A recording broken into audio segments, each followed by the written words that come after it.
Hello students, आइए देखते हैं चैप्टर 5 की पहली हेडिंग अंतरा आणविक बल के बारे में।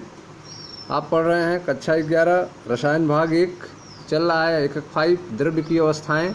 आज स्टार्ट कर रहे हैं इसकी पहली हेडिंग अंतरा आणविक बल के बारे में। मैं मनीष गुप्ता अपने चैनल में आपका स्वागत करता हूं। आइए दोस्तों ध्यान से समझते हैं।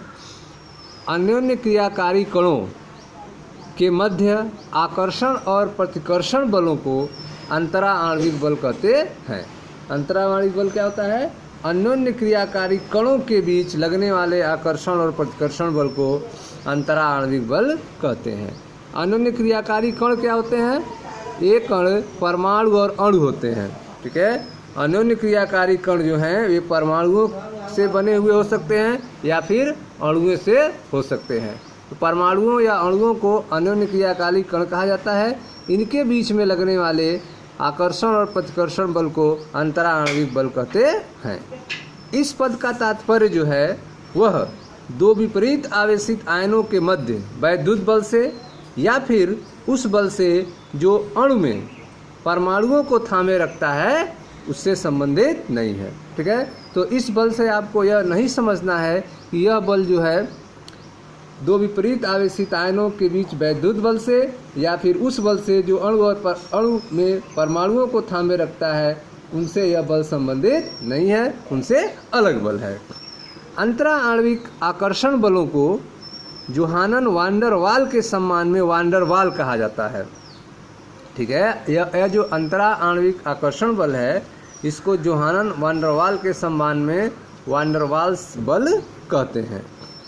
वान डर वाल्स ने आदर्श व्यवहार से वास्तविक गैसों के विचलन को उन बलों द्वारा समझाया जिनका अध्ययन हम इस अध्याय में आगे करेंगे। ठीक है, तो आप देख रहे हैं कि अंतरा आणविक आकर्षण बलों को जोहानन वान डर वाल्स के सम्मान में वान डर वाल बल कहते हैं। वान डर वाल ने आदर्श व्यवहार से वास्तविक गैसों के विचलन आदर्श व्यवहार से वास्तविक गैसों का विचलन को उन बलों के द्वारा समझाया जिनका अध्ययन आप इस चैप्टर में करेंगे। वान डर वाल बलों के परिमाण में विविधता होती है।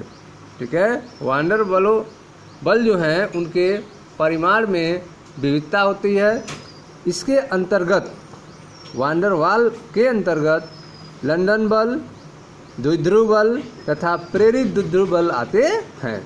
ठीक है, तो आप देख रहे हैं कि अंतरा आणविक आकर्षण बलों को जोहानन वान डर वाल्स के सम्मान में वान डर वाल्स बल कहा जाता है।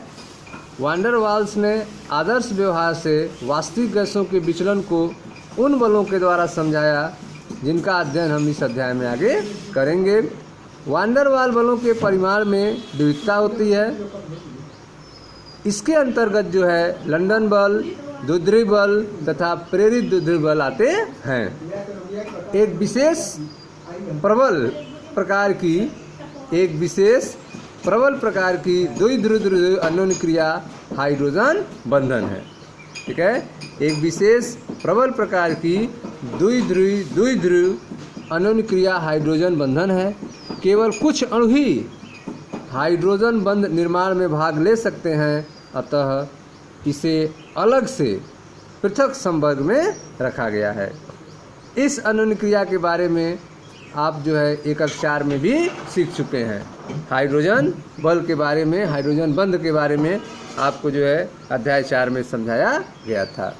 ठीक है, तो आप पढ़ रहे हैं अंतरा आणविक बल के बारे में। ठीक है, इसमें आपको बताया गया कि अन्योन्य क्रियाकारी कणों के मध्य आकर्षण और प्रतिकर्षण बलों को अंतरा आणविक बल कहते हैं। ठीक है, परमाणुओं और अणुओं के बीच में यह जो परमाणुओं और अणुओं के बीच लगने वाला बल जो है वह अन्योन्य क्रियाकारी बल, ठीक है, अन्योन्य क्रियाकारी है। इसके बारे में बहुत ज़्यादा जानकारी नहीं है। ठीक है, कैसे लगता है? तो अन्योन्य क्रियाकारी कणों अर्थात परमाणुओं और अणुओं के मध्य आकर्षण और प्रतिकर्षण बलों को अंतरा आणविक बल कहते हैं। इस पद का तात्पर्य जो है दो विपरीत आवेशित आयनों के मध्य लगने वाले वैद्युत बल से या फिर उस बल से जो अणु में परमाणुओं को थामे रखता है उससे संबंधित नहीं है।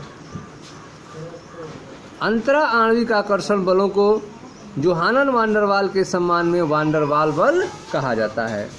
ठीक है, तो अंतरा आणविक बलों को जोहानन वान डेर वाल्स के सम्मान में वान डेर वाल्स बल कहते हैं। वान डेर वाल्स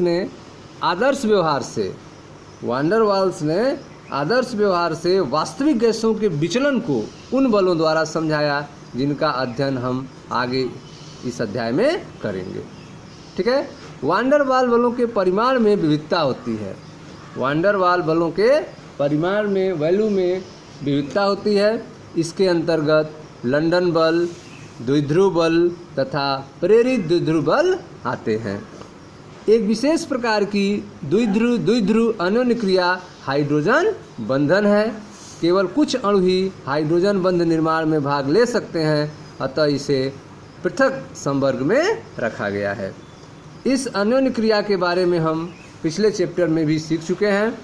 यहाँ ध्यान देने योग्य तथ्य यह है कि एक आयन तथा एक द्विध्रुव के मध्य आकर्षण बल, एक आयन तथा एक द्विध्रुव डाइपोल के मध्य आकर्षण बल, जिन्हें आयन द्विध्रुव बल कहा जाता है, वान डेर वाल बल नहीं है। ठीक है, तो एक आयन और एक द्विध्रुव के बीच लगने वाला आकर्षण बल जो है, जिसे आयन द्विध्रुव बल कहा जाता है, वह वान डेर वाल बल में शामिल नहीं है। वान डेर वाल बल में कौन कौन है? वान डेर वाल बल के अंतर्गत लंदन बल, द्विध्रुव बल और प्रेरित द्विध्रुव बल आते हैं। ठीक है, अब हम विभिन्न प्रकार के वान डेर वाल बलों के बारे में अध्ययन करेंगे। ठीक है, अब आपको अलग अलग वान डेर वाल बलों के बारे में आपको समझाया जाएगा, तो ध्यान से आप समझिएगा। पहला जो वान डेर वाल बल है वह है प्रकीर्णन बल अथवा लंदन बल। तो ध्यान से समझें, प्रकीर्णन बल अथवा लंदन बल क्या होता है। हाँ, तो स्टूडेंट्स आइए स्टार्ट कर रहे हैं। पहला वान डेर वाल बल प्रकीर्णन बल अथवा लंदन बल। ध्यान से समझिएगा। परमाणु तथा अध्रुवीय अणु वैद्युत सममित होते हैं। ठीक है, परमाणु तथा अध्रुवीय अणु वैद्युत सममित होते हैं। इनमें द्विध्रुव आघूर्ण नहीं होता है, डाइपोल मोमेंट नहीं होता है। क्यों? क्योंकि इनमें इलेक्ट्रॉनिक आवेश अभ्र सममित रूप से वितरित रहता है। ठीक है, जो इलेक्ट्रॉनिक आवेश अभ्र है, इलेक्ट्रॉनिक चार्ज क्लाउड्स हैं, वे सिमेट्रिकल रूप से, सममित रूप से वितरित रहते हैं। इसीलिए इनमें जो है द्विध्रुव आघूर्ण नहीं होता है। परंतु उदासीन परमाणुओं या अणुओं में भी द्विध्रुव नियंत्रित रूप से उत्पन्न किया जा सकता है। ठीक है, तो आप देख रहे हैं कि जो है उदासीन परमाणुओं या अणुओं में भी, जिनमें नहीं है पहले से द्विध्रुव आघूर्ण, उनमें भी द्विध्रुव नियंत्रित रूप से पैदा किया जा सकता है, उत्पन्न किया जा सकता है।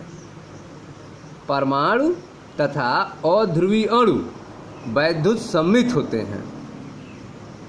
इनमें द्विध्रुव आघूर्ण नहीं होता है। क्यों? क्योंकि इनमें इलेक्ट्रॉनिक आवेश अभ्र सममित रूप से वितरित रहता है। परंतु उदासीन परमाणुओं या अणुओं में भी द्विध्रुव नियंत्रित रूप से उत्पन्न किया जा सकता है। कैसे उत्पन्न किया जा सकता है, आइए समझिए। इसे इस प्रकार समझा जा सकता है, माना दो परमाणु ए तथा बी एक दूसरे के समीप हैं। ठीक है, दो परमाणु हैं ए और बी जो एक दूसरे के समीप हैं। चित्र 5.1 को, ठीक है, चित्र 5.1 को में आप देखेंगे कि दो परमाणु हैं जो परमाणु एक दूसरे के समीप हैं। देखिए ध्यान से, यह आपके फिगर है जिसमें यह है एटम ए परमाणु, ठीक है, परमाणु ए, और यह है परमाणु बी, एटम बी, जो एक दूसरे के करीब हैं। Symmetrical distribution of electronic charge cloud, इसमें जो इलेक्ट्रॉनिक चार्ज क्लाउड्स हैं उनका डिस्ट्रीब्यूशन जो है सिमेट्रिकल है, सममित है। ठीक है, तो इलेक्ट्रॉनिक आवेश अभ्र का सममित द्विवितरण है। इसमें फिगर में आप देख सकते हैं, यह आपका फिगर है जिसमें परमाणु ए परमाणु बी दोनों आप देख रहे हैं स्वतंत्र रूप से हैं, एक दूसरे को प्रभावित नहीं कर रहे हैं। क्यों? क्योंकि इलेक्ट्रॉनिक आवेश अभ्र का समन्वित द्वितरण है इसमें। ठीक है, आगे देखते हैं। ऐसा हो सकता है कि कोई एक परमाणु, ऐसा हो सकता है कि कोई एक परमाणु, मान लेते हैं ए, ऐसा हो सकता है कि कोई एक परमाणु माना ए तात्क्षणिक रूप से असमित हो जाए। परमाणु ए जो है वह तात्क्षणिक रूप से असमित हो जाए, अर्थात आवेश अभ्र एक और अधिक हो जाए। ठीक है, आवेश अभ्र क्या हो जाए? एक और अधिक हो जाए, जैसा कि चित्र ख और ग में दिखाया गया है। तो इसका परिमाण यह होता है कि ए परमाणु में कुछ समय के लिए तात्क्षणिक द्विध्रुव उत्पन्न हो जाता है। ए परमाणु में कुछ समय के लिए तात्क्षणिक द्विध्रुव उत्पन्न हो जाता है। यह अल्पकालिक तात्क्षणिक द्विध्रुव अन्य परमाणु बी जो इसके निकट है के इलेक्ट्रॉन घनत्व को विरूपित कर देता है। ठीक है, यह जो अल्पकालिक तात्क्षणिक द्विध्रुव उत्पन्न हुआ है, यह दूसरे परमाणु बी को जो उसके निकट ए के है के इलेक्ट्रॉन घनत्व को विरूपित कर देता है, जिसके परिणाम स्वरूप परमाणु बी में प्रेरित द्विध्रुव उत्पन्न हो जाता है। ठीक है, तो ए के कारण बी में जो है प्रेरित द्विध्रुव उत्पन्न हो जा रहा है। देखें ध्यान से फिगर, नॉर्मल कंडीशन में यह पहली अवस्था आप देख रहे हैं। ठीक है, जिसमें परमाणु ए और बी एक दूसरे के समीप हैं। ठीक है, और कैसे हैं? सममित रूप में हैं। अब नॉर्मल कंडीशन में आप बी वाला फिगर देखें, यह फिगर आप देखें ध्यान से, इसमें कोई एक परमाणु, चाहे ए चाहे बी, मान लेते हैं ए, कोई एक परमाणु माना ए तात्क्षणिक रूप से असम्मित हो जाए। ठीक है, तात्क्षणिक रूप से कैसा हो जाए? असम्मित हो जाए, अर्थात आवेश अभ्र एक और अधिक हो जाए। इसका आवेश अभ्र जो है, चार्ज क्लाउड जो है, एक और अधिक हो जाए। जैसे यहाँ पे आप देख रहे हैं आवेश अभ्र एक और अधिक हो गया है, इधर अधिक हुआ है आवेश अभ्र ए में, और इसमें में बी वाले में आप देख रहे हैं आवेश अभ्र जो है इधर अधिक हो गया है, इस साइड में। ठीक है, तो ए जो है या तो इसका आवेश अभ्र जो है एक इधर हो जाए, बाएं तरफ हो जाए, या आवेश अभ्र ए का दाएं तरफ हो जाए। ठीक है, तो इससे क्या प्रभाव होगा? इसका परिणाम यह होगा कि ए में तात्क्षणिक द्विध्रुव उत्पन्न हो जाएगा। ए में क्या उत्पन्न हो जाएगा? तात्क्षणिक द्विध्रुव उत्पन्न हो जाएगा। ठीक है, डाइपोल मोमेंट ए में उत्पन्न हो जाएगा, द्विध्रुव उत्पन्न हो जाएगा, जिसकी दिशा आप देख रहे हैं। ठीक है, अब ए में द्विध्रुव उत्पन्न होने के कारण, ठीक है, इसके पास जो निकट बी है उस पर इसका इफेक्ट होने लगेगा। ठीक है, और अब बी के इलेक्ट्रॉन घनत्व विरूपित हो जाएंगे। बी के इलेक्ट्रॉन घनत्व क्या हो जाएंगे? विरूपित हो जाएंगे, और इनमें प्रेरित द्विध्रुव उत्पन्न हो जाएगा। ए के कारण बी में क्या उत्पन्न हो जाएगा? प्रेरित द्विध्रुव उत्पन्न हो जाएगा। ठीक है, बी में प्रेरित द्विध्रुव उत्पन्न हो जाएगा, किसके कारण? ए के कारण। ठीक है, तो इस तरह से आप देख रहे हैं कि नॉर्मल रूप से परमाणु तथा अध्रुवीय अणु, परमाणु तथा अध्रुवीय अणु जो हैं वैद्युत सममित में होते हैं। इनमें द्विध्रुव आघूर्ण नहीं होता है। क्यों? क्योंकि इनमें इलेक्ट्रॉनिक आवेश अभ्र सममित रूप से वितरित रहता है। परंतु उदासीन परमाणुओं या अणुओं में भी विद्युत द्विध्रुव नियंत्रित रूप से उत्पन्न किया जा सकता है। ठीक है,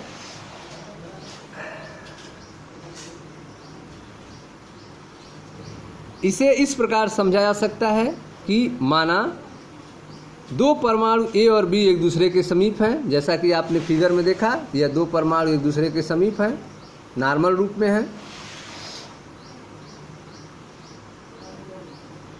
ऐसा हो सकता है कि कोई एक परमाणु, मान लीजिए ए, तात्क्षणिक रूप से असम्मित हो जाए, अर्थात आवेश अभ्र एक और अधिक हो जाए। तो आप देखें आवेश अब्र जो है एक और इसमें अधिक हो गया है, ए में इधर इसमें बाएं तरफ अधिक हो गया है, या फिर यह हो सकता है कि आवेश अब्र दाएं तरफ अधिक हो जाए। ठीक है, तो इसका परिणाम क्या होगा?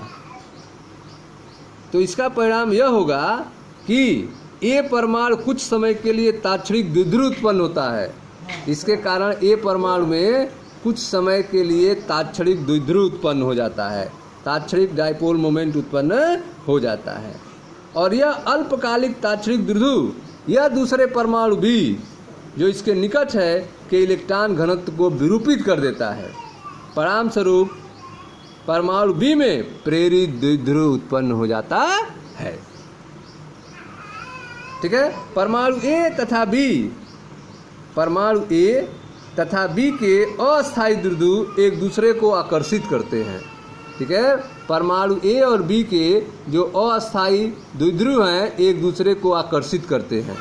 परमाणु ए और बी के जो अस्थायी द्विध्रुव बने हैं यह एक दूसरे को आकर्षित करते हैं।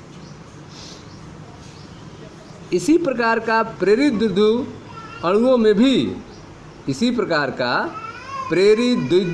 में भी उत्पन्न किया जा सकता है। ठीक है, इस प्रकार के आकर्षण बल को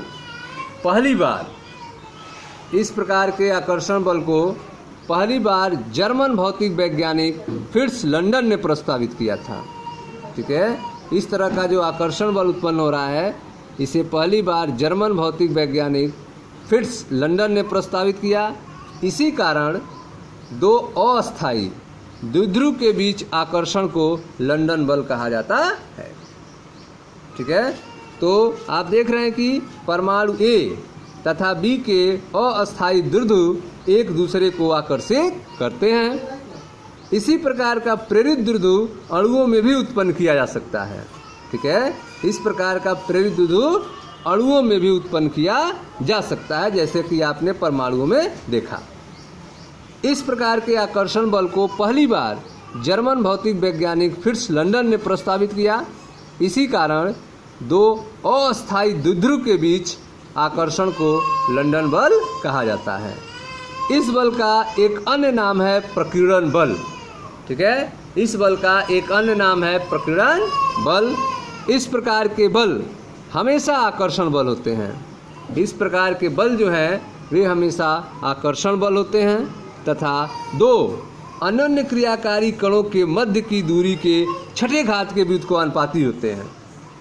ठीक है, इस प्रकार का बल जो है वह आकर्षण बल होता है और दो अनन्य क्रियाकारी कणों के मध्य की दूरी के छठे घात के व्युत्क्रमानुपाती होता है, अर्थात 1/r⁶, जहाँ r दो कणों के बीच की दूरी है। ये बल जो है केवल लघु दूरी तक ही महत्वपूर्ण होते हैं, लगभग 500 पिकोमीटर। ये जो बल हैं वे बहुत छोटी दूरी लगभग 500 पिकोमीटर तक महत्वपूर्ण हैं। इनका परिमाण कणों की ध्रुवता पर निर्भर करता है। ठीक है, इनका परिमाण कणों की ध्रुवता पर निर्भर करता है। सभी कणों में प्रकीर्णन बल उपस्थित रहते हैं। ठीक है, तो सभी कणों में प्रकीर्णन बल उपस्थित रहता है। ओके स्टूडेंट्स, मिलते हैं नेक्स्ट वीडियो में जहाँ पर द्विध्रुव बल की चर्चा की जाएगी। Thank you.